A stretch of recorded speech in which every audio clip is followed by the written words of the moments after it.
Et bonjour à tous. Alors aujourd'hui, petite vidéo de complément à à l'autre vidéo que j'ai faite sur un film de Stanley Tong, donc China Strike Force. Voilà, je voulais revenir un petit peu sur Stanley Tong, ça va être un peu plus court je pense, puisque en fait pour cette vidéo, je voulais regarder, j'étais depuis des années à la recherche d'un film que je voulais absolument voir, de Stanley Tong justement, qui s'appelle donc Stone Age Warrior, et qui est en fait le premier vrai film de Stanley Tong, en tout cas euh, où il est totalement crédité en tant que réalisateur, puisque il y a tout un débat autour de savoir s'il a réalisé ou pas les Iron Angel 1, 2 et 3. Alors il est souvent crédité en tant que réalisateur, mais des fois en tant que chorégraphe, donc je sais pas trop. Mais apparemment, moi, je pense qu'il a plutôt été chorégraphe.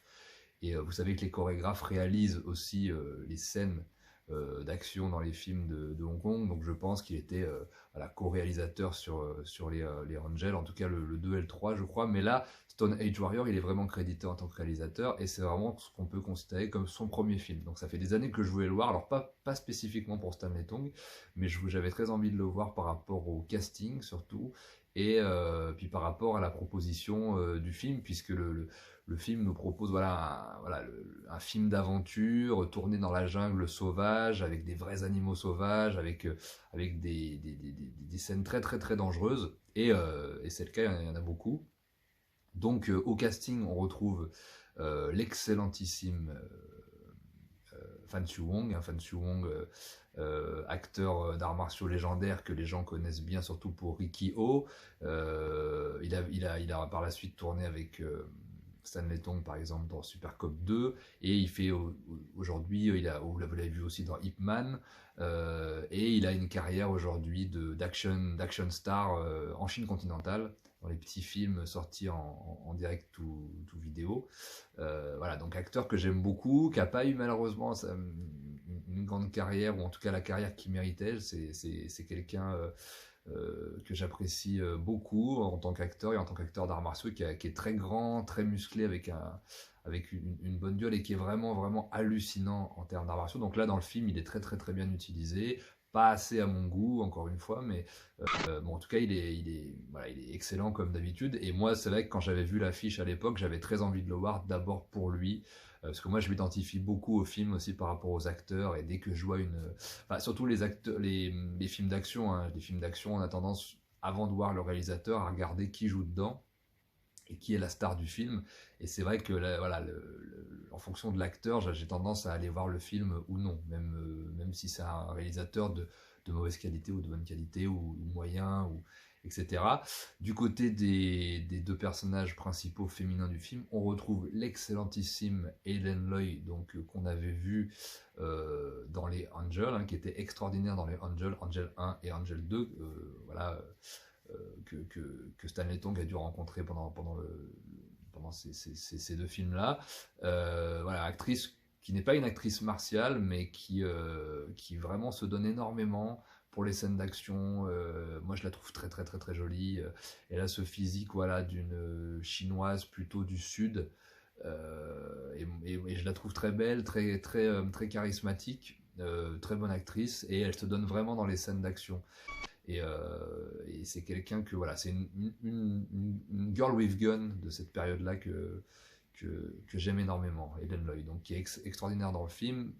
On sent qu'elle a galéré. Et d'ailleurs, par rapport à ça, je vous invite à regarder l'interview que lui a, qui a été l'interview qu'a faite Arnaud Lanuc, donc d'Eden Lloyd, où elle retourne un petit peu les moments un peu mémorables du tournage. Et c'est vraiment un tournage très très compliqué pour elle, mais c'était l'enfer, hein, apparemment, ce tournage, puisqu'évidemment il y a beaucoup de scènes dangereuses, des vrais animaux sauvages, des scorpions, des dragons de Komodo, des trucs comme ça, donc c'est très difficile. Et ensuite on retrouve, bon, l'excellente Nina Litchi, donc l'épouse de Jet Li, qui est excellente comme d'habitude.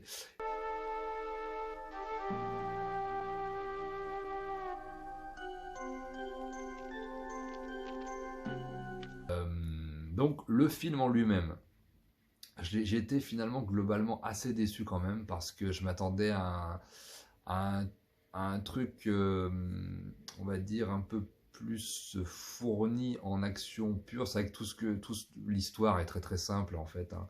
C'est un, ce sont deux filles qui recherchent quelqu'un qui partent en expédition dans la jungle et elles se retrouvent nez à nez avec Fan Wong qui a grandi. Alors je crois que le film est tourné en Nouvelle-Guinée, mais je suis pas sûr du tout. Je pense que ça a été tourné dans un autre endroit. Enfin, j'en ai aucune idée, mais en tout cas, voilà. En fait, ce qui est intéressant dans le film, c'est le côté voilà tourné dans une nature sauvage avec des vrais animaux sauvages. Moi, la scène personnellement qui me terrifie le plus, c'est la scène avec les dragons de Komodo qui était interminablement longue. Moi, c'est vraiment quelque chose qui me fait archi flipper, hein. J'ai pas peur des insectes. Il y a des scènes avec des insectes, avec des grenouilles, avec des scorpions. Alors, c'est des vrais scorpions, pareil, qu'elles ont toutes les deux sur elles. Et apparemment aussi, on peut le voir notamment à la fin, dans les bêtisiers, enfin dans le making-of du film, et ça a été très difficile. Et on les comprend.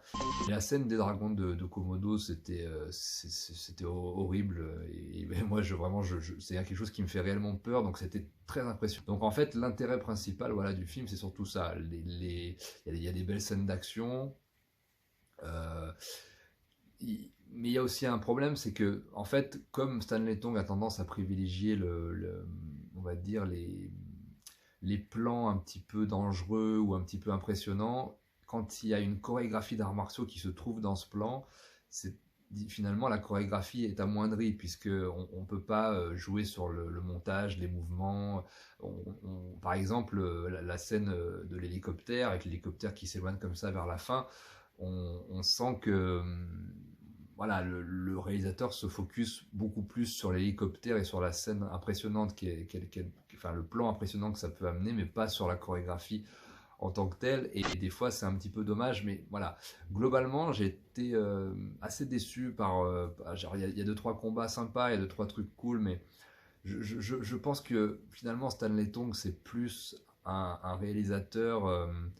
Déjà, je trouve pas que ce soit un réalisateur extraordinaire, hein. Déjà, je vois le film, en fait, il est incroyablement courageux, je pense. Il a une très bonnes équipes techniques et des acteurs qui vraiment se donnent à fond et prennent des risques pour lui. Et je pense que lui-même, c'est quelqu'un qui sait gérer aussi des gros films avec des tournages dangereux, avec des animaux un peu chaotiques, voilà, des trucs un peu chauds. Donc je pense qu'il a ce talent d'artisan qui est capable de faire des gros films, mais il n'a pas vraiment de personnalité. Si on regarde bien après tous les films qu'il a fait par la suite, c'est souvent Jackie Chan qui était plus ou moins avec lui, et finalement, est-ce que c'est pas plutôt Jackie Chan voilà, qui a la vraie paternité des films qu'il a fait avec Stanley Tong? Ça, bon, je sais pas trop. Je pense qu'effectivement, Jackie Chan s'est un petit peu reposé sur Stanley Tong pour certains trucs, mais quand même, quand on voit Police Story 3 ou même Jackie Chan dans le Bronx ou Contre-Attaque, on sent quand même que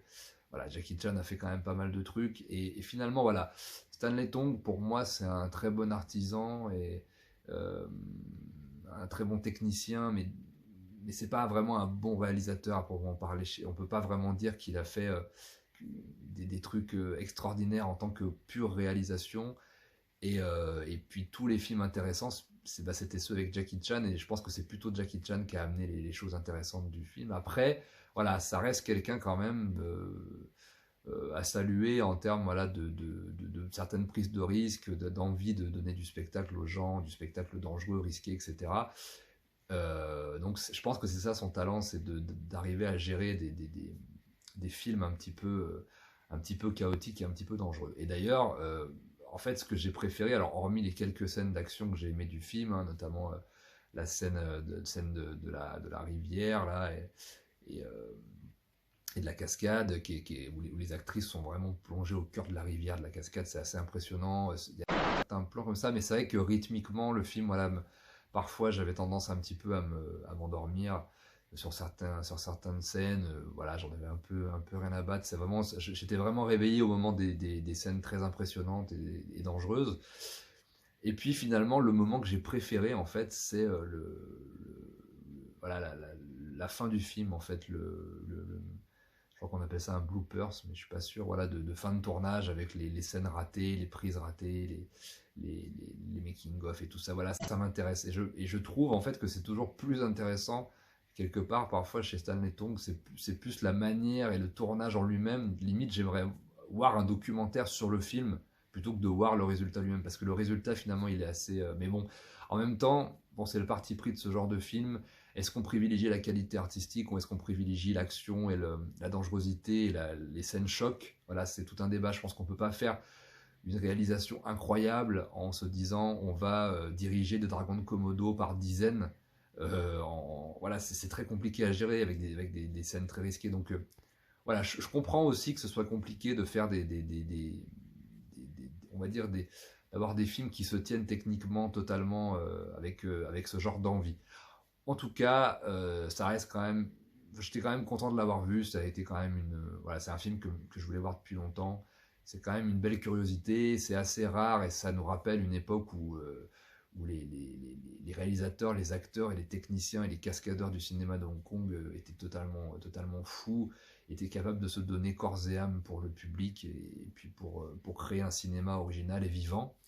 Et donc, par rapport à ça, voilà, je vous conseille quand même la vision du film, qui est quand même très très cool. À l'aune de ça, vous allez voir des trucs que vous verrez dans aucun autre cinéma, donc c'est ça qui est vraiment cool. Voilà, je vous laisse là-dessus. Je finis sur mon diptyque consacré à Stanley Tong. Et je vous embrasse. Je vous dis à très bientôt. Prenez soin de vous.